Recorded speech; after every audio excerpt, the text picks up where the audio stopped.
Kline ने nail paint remove करी है तो आप एसीटोन से नेल पेंट रिमूव करोगे। इसे आप 10 कॉटन कम से कम कट करके ऐसे ही रखोगे, ठीक है। पेंट रिमूव करने वाली है, नेल पेंट रिमूव करोगे। अगर नेल्स कट करने वाले लग रहे हैं तो आप कट करोगे। अब जैसे इनके नेल आप देख रहे हो कट करने वाले नहीं है तो हम डायरेक्ट क्या करेंगे, फाइलिंग करेंगे। अब फाइलिंग करने के लिए हमें फाइलर नॉर्मल पकड़ना है। इस तरीके से हाथ पकड़ेंगे और ऐसे फाइलर चलाएंगे और सीधा फाइलर। फाइलिंग का मतलब ये नहीं हल्का हल्का फाइलर चला दिया। फाइलिंग का मतलब है कि आपको एक प्रॉपर शेप देनी है नेल। अब जैसे इनके ना भी फाइल करना पड़ेगा। क्या किया है, लॉकिंग कर दी। अब इसके बाद हमें क्या करना है, जो ये क्यूटिकल एरिया हमारा होता है यहाँ पर आप क्यूटिकल क्रीम लगाओगे और उसके बाद हम 10 मिनट के लिए पानी में डिप कर देंगे। सिर्फ जो ये क्यूटिकल एरिया पूरे नेल पर नहीं लगाना, जो ये स्किन और नेल जहाँ से जुड़ा होता है ना, सिर्फ आपको उस वाले पार्ट पे लगाना है। काम क्या करती है ये स्पैचुला इसमें और 2 स्पैचुला इसमें। नोटबुक सबके पास है? yes, अपनी नोटबुक में एक चीज और लिख लो। एंटीसेप्टिक तो मैं लिखवा चुकी। मैनीपेडी क्लेंजर, क्या डालेंगे, H2O2 हाइड्रोजन पेरोक्साइड। इसके बाद आप 10 मिनट के लिए हैंड्स को डिप कर दोगे। पूरे हो जाएंगे। सबसे पहले आप क्या करोगे, जो आपने क्रीम लगाई है इसे इमल्सिफाई करना है। इस तरीके से लेके हल्का हल्का इमल्सिफाई, बिल्कुल हल्का हल्का, कोई टाइम नहीं लगाना उसमें। और पहले एक हाथ अच्छे से करोगे फिर ही दूसरा हाथ बाहर निकलवाओगे। ये करने के बाद वेट कॉटन लेनी है और वेट कट कर दी, उसके बाद में दूसरा हाथ कर दी। अभी मैं साकी पे क्यूटिकल कट करके दिखा देती हूँ सबको। कराते हैं वीडियो। हाँ, क्यों, लड़कों को हाथ पैर सुंदर रखने का है वो।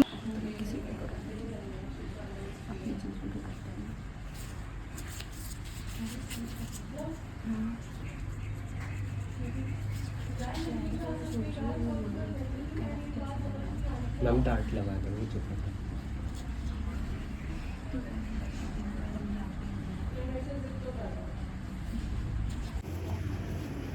ये देख रहे हो, ठीक है, ये होते हैं हमारे क्यूटिकल्स। उठ के बेटा, मेन तो एक फिंगर देख लो, वो भी बहुत है कि हुई नहीं है। अब मैं इसे यहाँ रखूंगी और कट कर दूंगी। पानी में डिप करे कर सकते हैं। अगर आप पानी में डिप नहीं करते और ऐसे खा प्रेस किया, कट कर दिया। मुझे क्या लगा ये क्यूटिकल कटर टूटा क्या?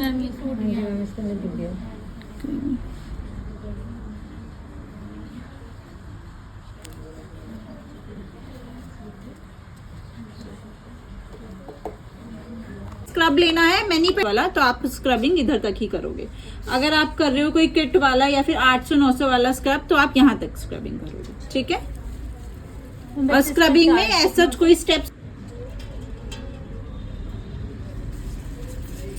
4x4 की कॉटन ले लो और जितना भी एक्सेस प्रोडक्ट है सारा क्लीन कर लो। उसके बाद आप वाटर से वॉश करना।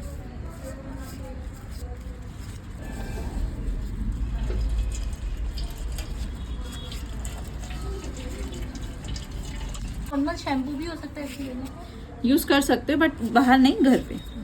और इसे इस तरीके से एक ही डायरेक्शन में यूज करना है, बिकॉज अगर आप इस तरीके से रब करोगे, सर्कुलर मोशन में करोगे तो आपकी नेल की लेयर्स निकलेंगी, जिसकी वजह से आपके नेल पतले हो सकते हैं। तो इसलिए एक ही डायरेक्शन में करना है। और मसाज में भी किया था। अभी क्या करना है, हमें क्रीम को सिर्फ स्प्रेड करना है। या तो दोनों हाथों से ऐसे कर लो या फिर एक एक हाथ से कर लो, क्लॉकवाइज एंड एंटी क्लॉकवाइज।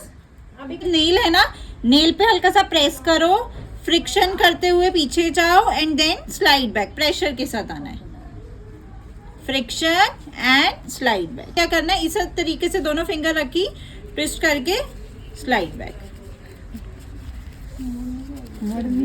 देखो आपने हाथ रखा, लूज है ना, टर्न। फिंगर्स के बीच में से आप लेके जाओगे थंब, 1 2 3 एंड देन प्रेशर के साथ स्लाइड बैक। 1 2 3 प्रेशर के साथ स्लाइड बैक। क्यों? क्योंकि अभी हमने फिंगर के सारे स्टेप कर लिया। फिंगर से मैं जाऊंगी पाम पे। अब पाम पे करने से पहले जैसे हमने फेशियल स्टेप्स में प्रेसिंग के लिए आपको 3 वी बनाने हैं। 2 3, ठीक है, 1 2 3, तो आप कह सकते हो 3 वी बनाने पड़ेंगे आपको कि ये जो पार्ट है ना आपका, इससे रोटेशन करना है, क्लॉकवाइज और एंटी क्लॉकवाइज। क्लाइंट का हाथ नहीं घुमाना, हाँ अपना हाथ घुमाना है, क्योंकि काफी बच्चों को देखा वो ऐसे ऐसे कर रहे होते हैं। फिंगर्स बंद, उसके बाद रिस्ट को रोटेट करना है clockwise and anti clockwise. Mostly client खुद ही रिस्ट रोटेट कर रहा होता है, मोस्टली यही होता है। अब हमने ये वाले स्टेप्स कर दिए, अब हम यहाँ के स्टेप्स करेंगे, ठीक है।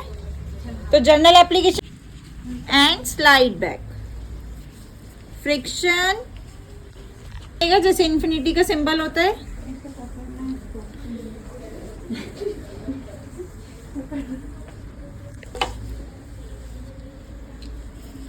देन आप क्लाइंट के हाथ को ऐसे रखवाओगे, प्रेशर के साथ जाना है और प्रेशर के साथ ही आना है। अब इसके बाद एल्बो रोटेशन, एल्बो रोटेशन आप ऐसे clockwise and anti clockwise.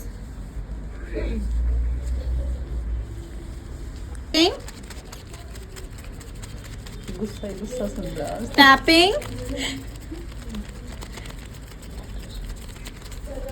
Hacking, hacking,